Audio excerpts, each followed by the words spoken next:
দমদম মনোজ মিত্র মঞ্চের শুভ উদ্বোধন হলো মুক্তধারার একাংশ নাটক প্রতিযোগিতা। কলকাতা প্রতিনিধি সমরেশ রায় জানায়, আজ 19 ডিসেম্বর বৃহস্পতিবার দমদম মতিঝিল রোডের সংযোগ তালিকা মনোজ মিত্র মঞ্চের শুভ উদ্বোধন হলো মুক্তধারার একাংশ নাটক প্রতিযোগিতা। শুভ উদ্বোধক অর্পিতা ঘোষ।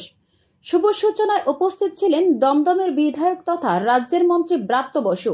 এছাড়াও উপস্থিত ছিলেন দক্ষিণ দমদম পৌরসভার প্রাক্তন পৌর প্রধান ডক্টর পাচ্চু রায় সহ পৌর প্রতিনিধিগণ। এছাড়া উপস্থিত ছিলেন নাট্যজগতের বিশিষ্ট নাট্য ব্যক্তিত্ব।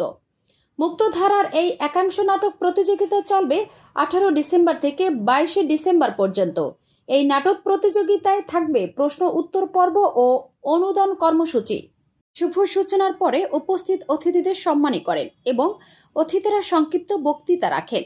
মুক্তধারা অনুষ্ঠানের আয়োজক দক্ষিণ দমদম পৌরসভা পৌর প্রতিনিধি সুরজিৎ রায় চৌধুরী কিছু বক্তব্য সবার সামনে তুলে ধরেন এবং মাননীয় মন্ত্রী পার্থ বসু এই অনুষ্ঠানকে স্বাগত জানান এবং মাননীয় মুখ্যমন্ত্রী মমতা বন্দ্যোপাধ্যায়ের এই প্রচেষ্টায় নাট্যজগতের ব্যক্তিত্বদের কিছুটা আনন্দ দিচ্ছে। তিনি সবসময় শিল্পীদের কথা ভাবেন, নাট্য ব্যক্তিত্বদের কথা ভাবেন, তাদের পাশে থাকার চেষ্টা করেন।